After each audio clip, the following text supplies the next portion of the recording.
মাননীয় স্পিকার, প্রশ্নটা একেবারে যে এর থেকে বিচ্ছিন্ন তা কিন্তু নয়। কারণ আমরা উন্নয়নশীল দেশে আজকে মানে পদক্ষেপ নিয়েছে, আমরা উন্নয়নশীল দেশ হিসেবে করছি। আজকে উন্নয়নশীল দেশ হিসেবে যখনই আমরা আমাদের কার্যক্রম চালাচ্ছি, তখন অবশ্যই একটা দেশ উন্নত হয় যখন সেই সমাজ শিক্ষিত সমাজ হিসেবে গড়ে ওঠে।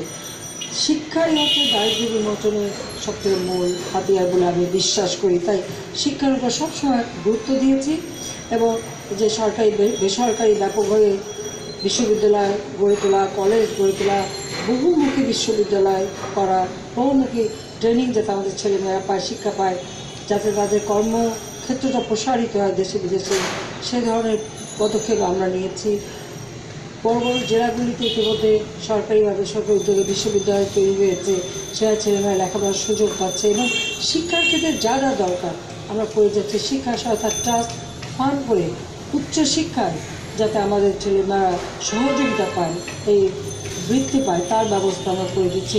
প্রাইমারি থেকে মাধ্যমিক পর্যন্ত আমরা বিনা পয়সায় বই দিচ্ছি। এই যে এত ব্যবস্থা আমরা করে দিচ্ছি, কেন করছি?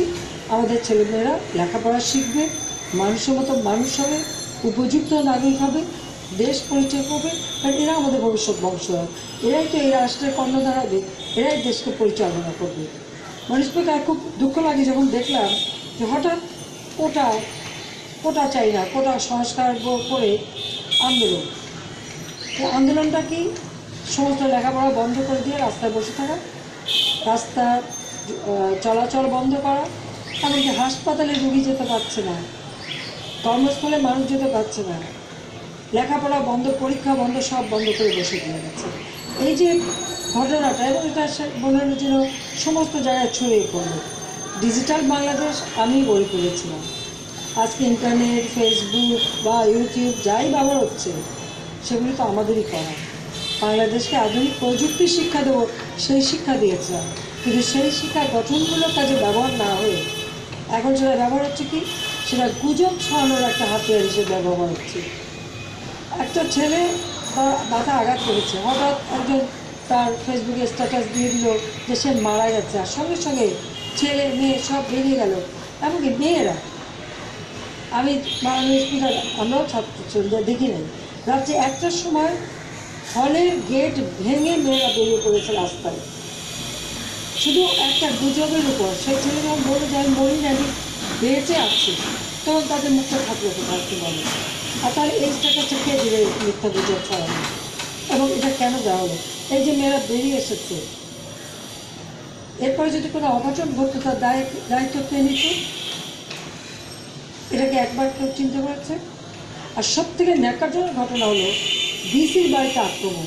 মাননীয় স্পিকার, আমরা তো বিশ্ববিদ্যালয়ে, ঢাকা বিশ্ববিদ্যালয়ের ছাত্রী ছিলাম, বাংলাদেশের সব আন্দোলনে সেখানে আমরা গিয়েছি। এই স্কুল থেকে, কলেজ থেকে আমরা বিশ্ববিদ্যালয়ে এসেছি আন্দোলন করতে। কখনো ভিসির বাড়িতে যেয়ে এই বিশ্ববিদ্যালয়ের ছাত্ররা বা ছাত্রীরা আক্রমণ করতে পারে, ভাঙচুর করতে পারে। আর সে ভাঙচুরটা কী? ভিসির বাড়ির ওই ছবি দেখে আমার মনে পড়ছিল 1971 সালে পাকিস্তানি হানাদার বাহিনী আমাদের 32 নম্বর বাড়ি যেভাবে ভাঙচুর করেছিল, ঠিক একই কায়দা। এমনকি সমস্ত লকার খুলে গহনাগাটি চুরি করা, টাকা পয়সা চুরি করার থেকে শুরু করে বাথরুমের কমোড খুলে রাখা, সব কিছু ভেঙে চুরমার করে দেওয়া। ভিসি ছিলেন, তার স্ত্রী, তার ছেলে মেয়ে, আত্মীয়স্বজন ছিল, ভয়, তারা ভিসির সামনে এসেছিলেন, তার আঘাত পর্যন্ত করতে গেছে, যদিও অন্য ছেলেরা তাকে বাঁচিয়েছে। আর তার ছেলেমেয়েরা ভয়ে লুকিয়ে থাকতে হয়েছে তাদের। আর একতলা দোতলা সব একেবারে তছনছ। শুধু তাই না, সেখানে সিসি ক্যামেরা যে লাগানো ছিল, তার ঢোকার সাথে সাথে ক্যামেরা ভেঙেছে এবং ক্যামেরার যেখানে রেকর্ডিং বক্সটা পর্যন্ত সরিয়ে নিয়ে গেছে। কত পরিকল্পিতভাবে এই ঘটনা। আমি এই ঘটনার তীব্র নিন্দা জানাই এবং যারা এই ঘটনা ঘটিয়েছে তারা ওই বিশ্ববিদ্যালয়ের ছাত্র আর উপযুক্ত না, বা তারা ওখানকার ছাত্র বলে আমি মনে করি না। কারণ কোনো শিক্ষার্থী তার শিক্ষককে এভাবে অপমান করতে পারে না, আর এভাবে আঘাত করতে পারে না। এটাই হচ্ছে বাস্তবতা। সব থেকে জঘন্য ঘটনা ঘটিয়েছে। তীব্র নিন্দা আমরা জানাচ্ছি যে এটা কী ধরনের কথা। তারা দাবি করেছে, খুব ভালো কথা, আমরা তো বসিনি। সোমবারে ক্যাবিনেট মিটিং, সেখানে বসে আমরা বিষয়টা আলোচনা করলাম। আমাদের মন্ত্রী সড়ক ও সেতু বিভাগের এবং বাংলাদেশ আওয়ামী লীগের সাধারণ সম্পাদক ওবায়দুল কাদের পুরো তাদের সঙ্গে বসবে এবং তাদেরকে নিয়ে তাদের সঙ্গে বসলো। সেই সাথে আমি আমাদের ক্যাবিনেট সেক্রেটারি, যে যার কাজ এটা, আমি ক্যাবিনেট সেক্রেটারিকে নির্দেশ দিলাম যে আপনি এটা পরীক্ষা নিরীক্ষা করুন এবং যাকে যাকে দরকার তাকে নিয়ে বসে এই বিষয়টা পরীক্ষা নিরীক্ষা করেন যে ওরা যে দাবিটা করেছে যৌক্তিকতা কি আর এটা কতটুকু কী করা যায়, আপনি এটা পরীক্ষা নিরীক্ষা করবেন। আর মন্ত্রী গেল, তাদের সাথে বসলো, একটা সমঝোতা হলো যে এটা তো পরীক্ষা নিরীক্ষা হচ্ছে এবং দেখা হচ্ছে যে কীভাবে হবে। এখানে ক্যাবিনেট সেক্রেটারি, জনপ্রশাসনের সচিব থেকে শুরু করে আর সংশ্লিষ্ট যারা, তারাই বসবেন। এবং ক্যাবিনেট সেক্রেটারি নিজে যখন আমাদের ক্যাবিনেটের বিষয়টা প্রেসে তিনি বলেন, তখন এই কথাটা বলেও দিলেন যে এই নির্দেশটা আমি দিয়েছি যেটা পরীক্ষা নিরীক্ষা করে দেখার জন্য। অনেকে মেনে নিল, অনেকে মানল না। সে সারা রাত প্রায় বেশ অনেক ছাত্রছাত্রী তারা টিএসসি পর্যন্ত সেখানে থেকে গেলেন। কেন? যখন একটা আলোচনা হচ্ছে, কথা হচ্ছে, তখন তারা এই আন্দোলন চালিয়ে যাওয়ার কী যৌক্তিকতা থাকতে পারে? আর তাছাড়া ভিসির বাড়ি ভাঙা, রাস্তায় আগুন দেওয়া, এমনকি পহেলা বৈশাখ সবসময় চারুকলা ইনস্টিটিউট থেকে অনেক কিছু তৈরি করা হয়, মঙ্গল শোভাযাত্রা হয়, যে মঙ্গল শোভাযাত্রা আজকে আমরা ইউনেস্কো বিশ্ব ঐতিহ্যে যেটাকে স্বীকৃতি দিয়েছে, সেই জিনিসগুলি পুড়িয়ে ভেঙে টুড়িয়ে সব তছনছ। এটা কী ধরনের কথা? ছাত্ররা এরকম ধ্বংসাত্মক কাজ করবে কেন? আর মেয়েরা যে হল থেকে বেরিয়ে চলে আসলো এই গভীর রাতে, এবং মনে স্কুলে আমি সারা রাত ঘুমোতে পারিনি। আমি বারবার ফোন করেছি, আমি ছাত্রদের নাটকে পাঠিয়েছি, সে ওখানে গেল, ছাত্রকে সেক্রেটারি সহ তাদেরকে কথা বললো, প্রেসকে বললো যে আমরা এটা নিয়ে দেখছি, তোমরা এইভাবে ভাঙচুর করো না, আগুন দিও না, রাস্তা আগুন দাও, এটা কি? তাদের বলা হলো, আলোচনা করলো এবং প্রেসে বলে দিল, তাদেরকে ফিরে যাওয়ার কথা বলা হলো। তারপরে তার কোনো কিছুই মানবে না এবং তারা আন্দোলন চালিয়েছে এবং সরকারি বেসরকারি এমনকি ঢাকার বাইরে সব রাস্তায় নেমে যাচ্ছে। কি কোটা সংস্কার? এটা কিন্তু একবার না, এই ধরনের কোটা সংস্কার থেকে আরও অনেকবার এসছে এবং বারবার এটাকে সংস্কার এটা সেটা করা হচ্ছে। আর এখন মাননীয় স্পিকার, আমার কথাটা হচ্ছে আমরা একটা নীতি নিয়ে রাষ্ট্র পরিচালনা করি। আমাদের ছেলে মেয়ে এরা যারা করছে তারা তো আমাদের ছেলে মেয়ে কেন, অনেকে তো আমার নাতির বয়সী, তাদের কি সে মন হবে না হবে আমরা কি তা কিছুই বুঝি না? তাদের কি ভালো হবে আমরা তাই জানি না? 1972 সাল থেকে এই কোটা পদ্ধতি চলছে, সময় সময় সংস্কার করা হয়েছে। ওটা যাই থাক, আমরা কিন্তু সবসময় মাননীয় স্পিকার যখনই যে কোটা পূরণ না হয় সেখানে কিন্তু আমরা ওই যে তালিকা থাকে, তালিকার থেকে আমরা তাদেরকে চাকরি দিয়ে দিই। আমি আপনাকে একটু জানাতে চাই, এই সংসদ সদস্যদের জানানো উচিত, যেমন 33তম বিসিএস পরীক্ষায় এই 33তমতে মেধাভিত্তিতে নিয়োগের সুপারিশ এসেছিল 77.40 ভাগ, মেধাভিত্তিক নিয়োগ পেয়েছে 77.40 ভাগ। 35তম বিসিএসে পেয়েছে 67.49 ভাগ, 36তম বিসিএসে পেয়েছে 70.38 ভাগ। মেধারা কিন্তু কেউ বাদ যায়নি, প্রত্যেকেই নেওয়া হয়েছে। এবং স্পিকার আগে যেমন একটা হতো যে অমুক কোটা পাওয়া যাচ্ছে না, তাহলে ওটা নীতিমালা শিথিল করে সেখানে মেধাভিত্তিক নেওয়া হবে। এই পিসমিল যখন আসতো আমি নিজে হাতে লিখে দিলাম যেভাবে না করে এটাই নীতিমালা হবে, যে যেখানে কোটায় পাওয়া যাবে না সেখানে ওই তালিকা থেকে দিয়ে দেওয়া হবে। এবং সেটা কিন্তু বেশ অনেক দিন ধরে এটা কিন্তু মানছে, এটা কিন্তু চলছে। আমি জানি না এই ছাত্ররা এই খবরটা রাখে কি না, বা যতজন পরীক্ষা দিয়েছে, আমার কথা বিসিএস পরীক্ষা যারা দেয় তারা সকলেই মেধাবী, কেউ মেধার বাইরে না। এমনকি ওই কোটায়ও যারা, তারা কিন্তু একসাথেই সব পরীক্ষা দেয়, রিটেনের সকলকেই পাস করতে হয়, সেই পাস করার থেকেই কিন্তু তাদের চাকরিটা দেওয়া হয়। এখন সেইখানে কোথায় কি সংস্কার আর কি আপত্তি? যেটা কোনো স্পষ্ট না তাদের যে দাবিনামা, ওই দাবিনামায় কিন্তু আবার এটাও বলা আছে একটা দাবিতে যে যেখানে কোটায় পাওয়া যাবে না সেখানে মেধা তালিকা থেকে দেওয়া হবে।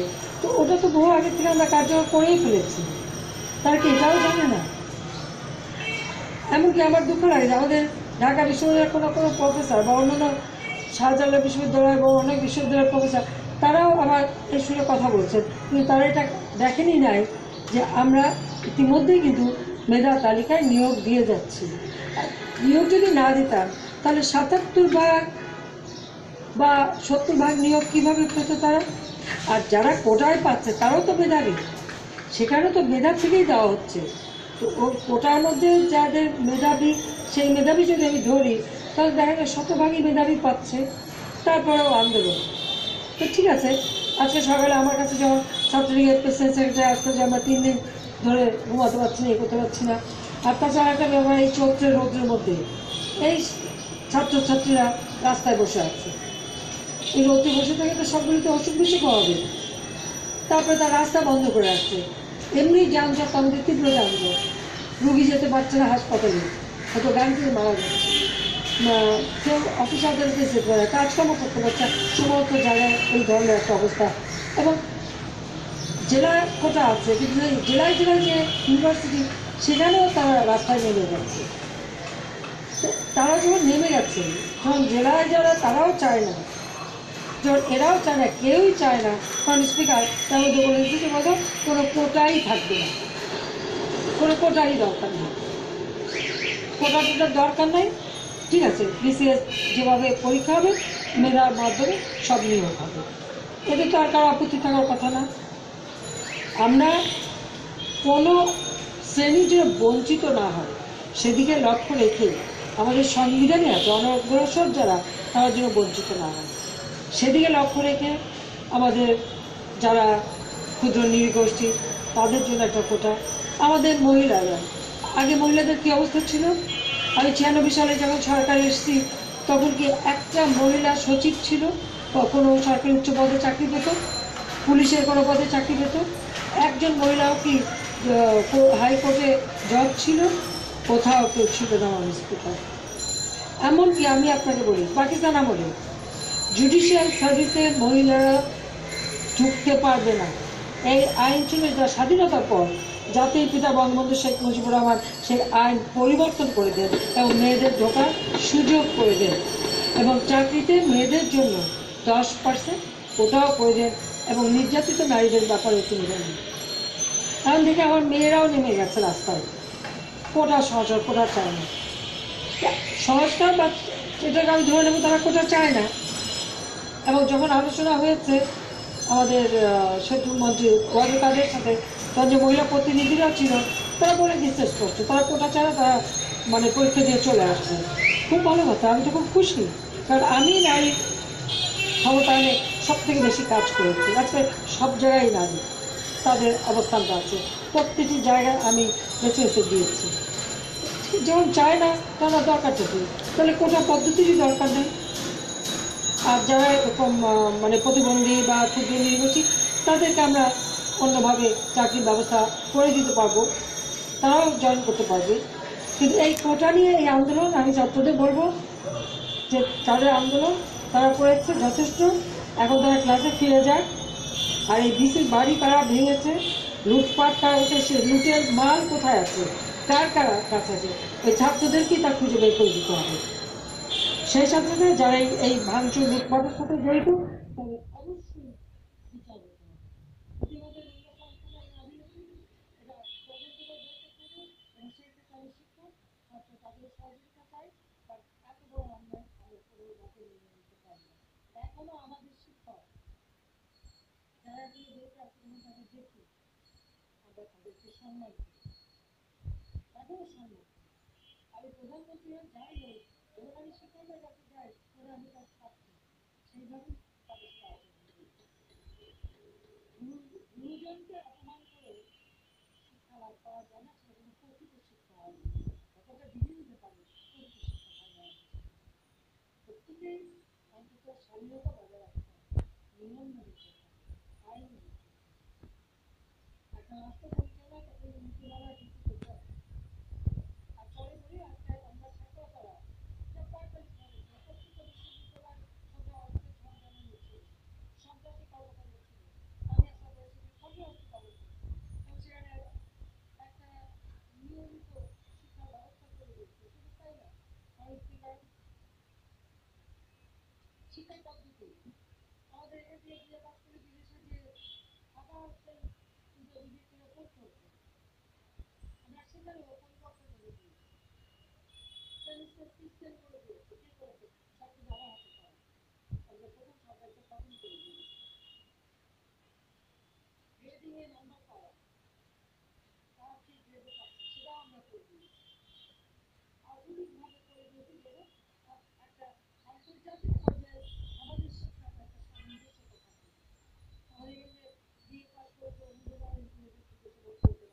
নতুন নতুন হল এবং যত ডেভেলপমেন্ট হয়েছে ঢাকা বিশ্ববিদ্যালয় থেকে শুরু করে প্রতিটি বিশ্ববিদ্যালয় কে করে দিয়েছে? আমাদের সরকার করেছে, আমরা করেছি।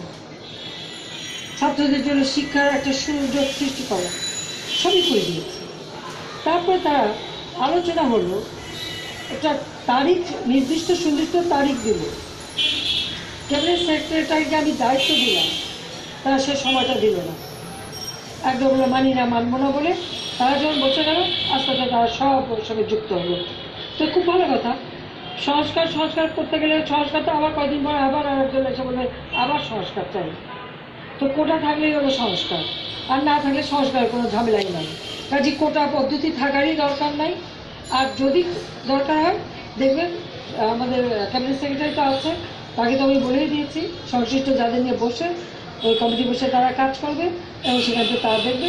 কিন্তু আমি মনে করি যে এইরকম আন্দোলন বারবার হবে, বারবার শিক্ষার সমাজ আসলে এই যে পরীক্ষা নষ্ট হলো, যেখানে আজ পর্যন্ত একটা সেশন জব ছিল না, অল্প সময়ের মধ্যে পরীক্ষা করে পাস করে তারা চাকরি পাওয়া যেত, বেসরকারি খাত উন্মুক্ত করে দিচ্ছিল, চাকরি শিখে যাচ্ছে।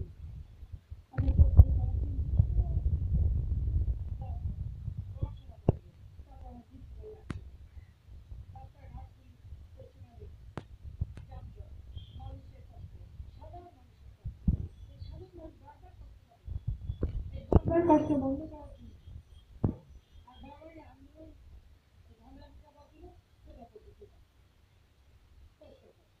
আমি এটাই বলবো, সেটা হলো